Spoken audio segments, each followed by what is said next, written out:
Hi friends, welcome to 5 Minutes Tech YouTube channel. Here is Samsung Galaxy S23 Ultra 5G smartphone. In this video, you will learn how to enable palm swipe method of taking screenshot of your phone Samsung Galaxy S23 Ultra 5G. First of all, go to the screen for which you would like to take a screenshot and use palm swipe method to take a screenshot.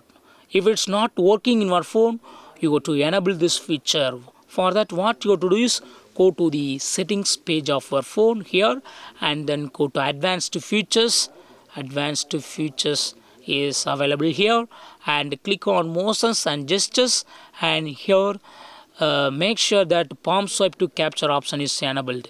Here it is already disabled, so turn on this button so that you can get palm swipe method of taking screenshot. Now go to the screen for which you would like to take a screenshot, and with palm swipe just try to take a screenshot. Yes, it's taking a screenshot now. In this way, you can easily enable palm swipe method of taking screenshot on your phone Samsung Galaxy S23 Ultra 5G. That's all friends. Thanks for watching. Bye.